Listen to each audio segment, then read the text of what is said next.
Hello friends. दोस्तों, आज हम जिस डिजीज़ के ऊपर चर्चा करने वाले हैं वो डिजीज़ है पुरुषों में प्रोस्टेट ग्रंथि का बढ़ना। दोस्तों, प्रोस्टेट ग्रंथि बढ़ने पर कई दिक्कतों का सामना करना पड़ जाता है। खासकर ये दिक्कतें वृद्धावस्था में ज़्यादा होती है। वृद्धावस्था में जैसे हमारी सभी ग्रंथियाँ, वो थायराइड ग्लैंड्स हो या हमारी लीवर ग्रंथि हो या किडनी हो, ये टाइट होनी शुरू हो जाती है। इसी तरह से प्रोस्टेट ग्रंथि भी वृद्धावस्था में टाइट होनी शुरू हो जाती है, जिसकी वजह से पेशाब नली में दबाव बनने लगता है और पेशाब करने में दिक्कतों का सामना करना पड़ जाता है। दोस्तों, शरीर में अन्य ग्रंथियों की भांति ही प्रोस्टेट एक ग्रंथि है। सामने की तरफ नाभि के नीचे जनन प्रदेश में ज़ोर से दबाए जाने पर वहाँ एक हड्डी सी मालूम होती है। इस हड्डी के पीछे की तरफ मूत्राशय से निकली मूत्र नली को दोनों तरफ से घेरती हुई मूत्र नली के ऊपर व कुछ भाग नीचे की ओर प्रोस्टेट ग्रंथि का स्थान होता है। प्रोस्टेट मूत्र नली को कुछ ऐसे घेरे रहती है जैसे हम हाथ में अंगूठी पहनते हैं। इस हमारी उंगली को चारों तरफ से हमारी उंगली के चारों तरफ अंगूठी लिपटी होती है, उसी तरह से मूत्र नली के चारों तरफ प्रोस्टेट ग्रंथि होती है। जब ये प्रोस्टेट ग्रंथि हार्ड हो जाती है या प्रोस्टेट ग्रंथि में सूजन बन जाती है, तब मूत्र नली पर बहुत ज़्यादा दबाव बनने लगता है। और जब मूत्र नली पर दबाव बनने लगता है तो यूरिन पास करने में काफ़ी दिक्कतें होनी शुरू हो जाती है। दोस्तों, ये अक्सर वृद्धावस्था में, बुढ़ापे में ये बीमारी ज़्यादातर लोगों में होनी शुरू हो जाती है। यह सारी मूत्र नली जो होती है, ये प्रोस्टेट ग्रंथि के चारों तरफ दबाव बने रहने से इसमें जब ये व्यक्ति यूरिन पास के लिए जाता है तो यूरिन पास करना मुश्किल हो जाता है। जिस स्थान पर उक्त दोनों हड्डियां, हमारे नीचे नाभि के नीचे जो हमारी हड्डियां होती है, कोक्सी पुबिक बोन्स इसको कहते हैं, उसके नीचे एकदम प्रोस्टेट ग्रंथि होती है। वहाँ मूत्र नली को प्रोस्टेट ग्रंथि घेरे रहती है, चारों तरफ से लिपटी होती है। मूत्राशय के मुख पर मूत्र नली शुरू होती है। मूत्राशय का मुख तथा मूत्र नली जहाँ शुरू होती है वहाँ प्रोस्टेट ग्रंथि स्थित होती है। यह जगह गुदा में उंगली डालकर देखने से भी अक्सर न्यूरोलॉजिस्ट पेशेंट को एनिस के द्वारा उंगली डालकर देखने से अनुभव करते हैं कि प्रोस्टेट ग्रंथि कितनी बढ़ी हुई है।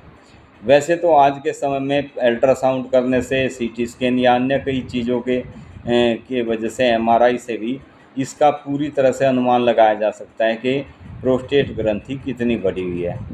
दोस्तों, वृद्धावस्था के प्रोस्टेट का आकार युवावस्था जो होती है, जवानी में प्रोस्टेट ग्रंथि का आकार बहुत छोटा होता है, एक अखरोट के साइज का होता है।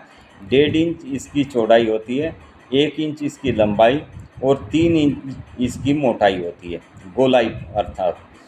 वजन में करीब ये 3 ड्रम के करीब आसपास होती है। इसका स्राव लेकर मूत्र नली में कुछ नलियाँ खुलती है।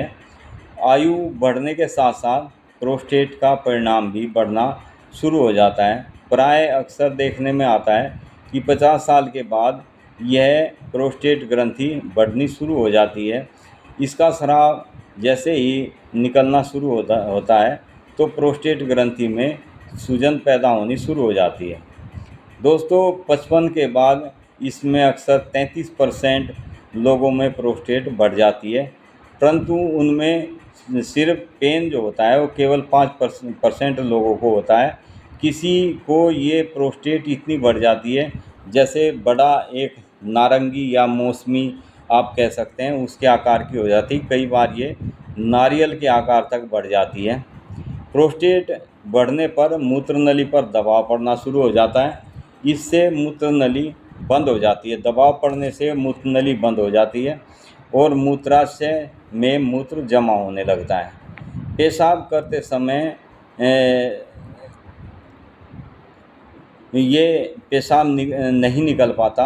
यूरिन के लिए व्यक्ति को बूंद बूंद करके पेशाब आने लगता है। कई बार तो ये पेशाब मूत्र नली में कई लीटर तक मूत्राशय में कई लीटर तक इकट्ठा हो जाता है। रोगी को पता भी नहीं चलता। यह मूत्र ग्रंथि वृद्धावस्था में ही क्यों बढ़ती है, इसका अभी तक पूरी तरह से अनुमान नहीं लगाया जा सकता। पूरी तरह से इसका पता नहीं निकल पाया। कई बार यह मूत्र कई लीटर तक इकट्ठा हो जाता है। यह वृद्धावस्था में ही क्यों बढ़ती है, जैसे कि मैंने अभी आपको बताया कि इसका पूरी तरह से अभी तक पता नहीं चल पाया। शायद ऐसा हो कि वृद्धावस्था में हमारे शरीर की सभी ग्रंथियां टाइट होनी शुरू हो जाती है, कड़ी हो जाती है। वैसे ही प्रोस्टेट ग्रंथि में कई साल लग जाते हैं। इसको आहिस्ता आहिस्ता ये बढ़ती चली जाती है। शुरुआत की स्थिति में दर्द कभी होता है, कभी नहीं होता, लेकिन जैसे ही इसकी सेकेंड स्टेज तक ये बढ़ना शुरू हो जाता है तो इसमें दर्द न रहने का समय कम हो जाता है, लेकिन यूरिन पास करने में बहुत प्रॉब्लम होने लगती है। जैसे ही व्यक्ति यूरिन पास के लिए जाता है तो पूरी तरह से यूरिन खुलकर नहीं होता, और जब इसको पूरी तरह से पेशाब खुलकर नहीं आता तो इसको पेशाब में जलन और भारीपन दबाव बना रहता है, जिसके कारण इसको कई बार, जिसकी प्रोस्टेट ग्रंथि बढ़ जाती है, कई बार मूत्र त्याग के लिए जाना पड़ता है। खासकर इसका ज़्यादा प्रभाव सर्दी के मौसम में और रात के समय ज़्यादा देखने में आता है। रात के समय व्यक्ति को, जैसे ही व्यक्ति लेटता है तुरंत इसको पेशाब की हाजत होती है, लेकिन जैसे ही ये पेशाब करने जाता है तो पेशाब बहुत कम आता है, जिसके कारण ये जैसे ही आकर वापस अपने बिस्तर में लेटता है तो इसको थोड़ी देर बाद ही फिर से पेशाब का प्रेशर बनने लगता है। फिर इसको पेशाब करने जाना पड़ता है, क्योंकि पेशाब करने के बाद भी मूत्राशय में काफ़ी पेशाब बचा रह जाता है। यदि धैर्यपूर्वक दवाई का सेवन किया जाए तो ऑपरेशन की नौबत नहीं आती। अन्यथा इसमें ये एलोपैथिक यदि ट्रीटमेंट कराते हैं तो उसमें पेशेंट को तुरंत ऑपरेशन के लिए बोल दिया जाता है कि आपका प्रोस्टेट ग्रंथि बढ़ा हुआ है, इसका ऑपरेशन करना पड़ेगा। लेकिन प्रोस्टेट ग्रंथि के ऑपरेशन करने के बाद भी कई बार बहुत दिक्कतों का सामना करना पड़ जाता है। मेरे पास एक पेशेंट ऐसे थे जिनको प्रोस्टेट ग्रंथि का उन्होंने ऑपरेशन कराया। ऑपरेशन कराने के बाद जैसे ही उनको पेशाब में यानी पेशाब नली में कैथेटर लगाया गया तो उनको कैथेटर के कारण से पेशाब नली में बहुत भयंकर जख्म हो गया। ये जख्म होने के साथ साथ उसमें सूजन हो गई। पेशाब करने में उनको बहुत ज़्यादा दिक्कत होने लगी। उन्होंने जैसे ही अपने डॉक्टर से जाके कहा कि डॉक्टर साहब मैं प्रोस्टेट का ऑपरेशन कराने के बाद भी पेशाब खुलकर नहीं आता, मुझे बहुत दिक्कतों का सामना करना पड़ता है। तो उन्होंने का कहना ये था कि आपके पेशाब नली, जिसे यूरेथ्रा कहते हैं, उसमें कहीं स्ट्रक्चर हो गए हैं, उसको दूरबीन के द्वारा खोलना पड़ेगा। वे पेशेंट ये सोचकर के पहले ऑपरेशन कराया, अब इस दूरबीन के द्वारा फिर से ये ऑपरेशन करेंगे, उन्होंने उसको कराने से मना कर दिया। जैसे ही उनको हमारे बारे में पता चला तो वे हमारे पास आए। हमने उनका जो ट्रीटमेंट किया, आज वे बिल्कुल ठीक हैं, क्योंकि पेशाब नली में कैथेटर डालने से कई बार पेशाब नली में स्ट्रक्चर पैदा हो जाते हैं, जख्म बन जाते हैं, और उन जख्म के साथ साथ वहाँ पर गांठ बननी शुरू हो जाती है। गांठ बनने के कारण पेशाब नली में फिर से वही दिक्कत होने के कारण पेशाब क्लियर नहीं हो पाता, यानी पेशेंट को फिर से वही स्थिति, पेशाब में जलन, पेशाब करते समय दर्द और बार बार थोड़ा थोड़ा पेशाब आना। इस स्थिति में पेशेंट की हालत बहुत ज़्यादा ख़राब हो जाती है, यानी ऑपरेशन कराने के बाद भी स्थिति में कोई सुधार ना होने का होम्योपैथिक में बहुत बेस्ट ट्रीटमेंट है। दोस्तों, पेशाब नली में जिनको कैथेटर डालकर पेशाब कराया जाता है, उनको पेशाब फिर भी खुलकर नहीं आता, उनके लिए होम्योपैथिक में बहुत ही शानदार मेडिसिन है जो आज हम आपको बताने वाले हैं। किसी भी साइज़ का प्रोस्टेट बढ़ा हो, ये 2 मेडिसिन मैं आज आपको बताऊंगा। यदि आपने इन मेडिसिन का सेवन किया तो आपको समय ज़रूर लगेगा, लेकिन प्रोस्टेट ग्रंथि को आहिस्ता आहिस्ता ये पहले सॉफ्ट करेगी, फिर आहिस्ता आहिस्ता उसका आकार कम करना शुरू कर देती है। इस तरह से प्रोस्टेट ग्रंथि बिल्कुल ठीक हो जाती है।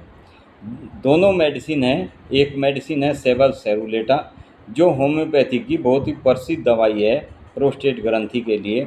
ये मदर टिंचर फॉर्म में यूज की जाती है। दूसरी मेडिसिन इसमें हाइड्रेंजिया है।